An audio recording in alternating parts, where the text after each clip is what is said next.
Hi friends, ఈరోజు ఆరోగ్యానికి ఎంతో మేలు చేసే మునగాకు కారాన్ని అయితే ప్రిపేర్ చేసుకుందాము. వేడివేడి అన్నంలో ఒక్క స్పూన్ కారం వేసుకుని కాస్త నెయ్యి వేసుకుని తిన్నాము అంటే ఎంత టేస్టీగా ఉంటుందో. ఇది ప్రిపేర్ చేసుకుని మీరు కూడా ఈ టేస్ట్ని ఎంజాయ్ చేయండి. ఇప్పుడు ప్రాసెస్లోకి వెళ్ళిపోదాం. ఈ మునగాకులో B12 పుష్కలంగా ఉంటుంది. అంతేకాదండి, కొలెస్ట్రాల్ లెవెల్స్ను కూడా బాగా తగ్గిస్తుంది.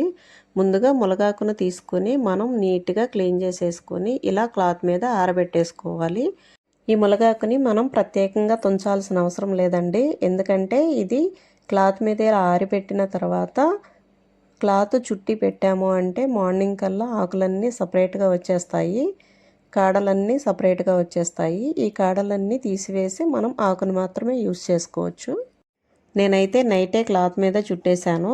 చూసారా, కాడలు అయితే సపరేట్ అయిపోయినాయి. ఇప్పుడు ఆకును తీసుకున్నాము. ముందుగా కళాయిలో ఒక చుట్టు ఆయిల్ వేసుకొని ముందుగా పప్పులు ఫ్రై చేసుకుందాము. 1 స్పూను పచ్చిశనగపప్పు, 1 స్పూను మినప్పప్పు, 1 స్పూను పెసరపప్పు వేసుకుంటున్నాను. వీటిని కొంచెం బ్రౌన్ కలర్ వచ్చే వరకు ఫ్రై చేసుకొని ఒక 2 స్పూన్స్ అయితే ధనియాలు వేసుకుంటున్నాను. ధనియాలు కొంచెం ఎక్కువ వేసుకుంటే టేస్ట్ బాగుంటుంది. 1 స్పూను జీలకర్ర వేసాను. నెక్స్ట్ 2 స్పూన్స్ నువ్వులు వేసుకున్నాను. ఈ నువ్వులు వేయటం వల్ల కారానికి మంచి అరోమా వస్తుంది, టేస్ట్ కూడా చాలా బాగుంటుంది. అంతేకాదు, ఈ నువ్వులు వాడటం వల్ల కాల్షియం డెఫిషియన్సీ కూడా చాలా వరకు తగ్గుతుంది. వీటిని చిటపటలాడిన తర్వాత మన కారానికి తగినట్లుగా ఎండుమిర్చిని కూడా చిన్న చిన్న ముక్కలుగా చేసుకుని వేసుకున్నాను. ఎండుమిర్చి కూడా చక్కగా వేగినాయి. ఇవి మాడకుండా చూసుకోండి. నెక్స్ట్ ఇందులో 7-8 రెబ్బల వరకు చిన్నులపాయలు వేశాను. ఒక నిమ్మ సైజ్ అంతా చింతపండును కూడా వేశాను.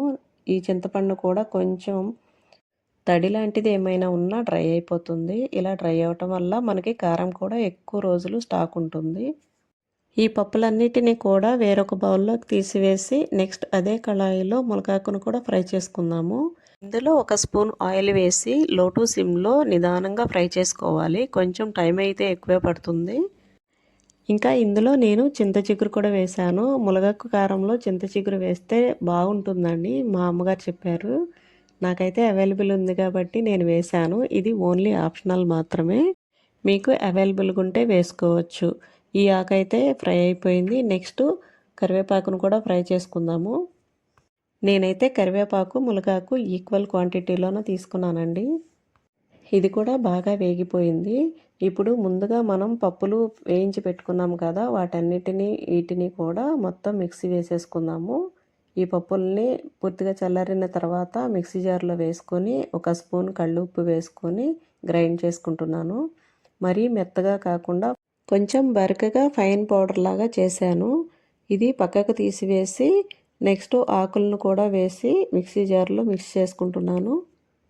ఇందులోనే ముందుగా చేసి పెట్టుకున్న పప్పుల పౌడర్ ఉంది కదా, అది కూడా దానిలో వేసేసి జస్ట్ లైట్గా బ్లెండ్ చేసాము అంటే కారం అయితే రెడీ అయిపోయినట్లే. పిల్లలైనా పెద్దలైనా రోజుకొకసారైనా ఒక 2 ముద్దలు ఈ కారంతో తిన్నారు అంటే హెల్త్కి చాలా మంచిది. కాబట్టి ఈ కారాన్ని మీరు కూడా ట్రై చేసి టేస్ట్ ఎలా ఉందో చెప్పండి. ఈ కారాన్ని గాజు సీసాలో స్టోర్ చేసుకున్నామంటే 1 మంత్ వరకు ఉంటుంది. Please subscribe. Thank you very much. Bye.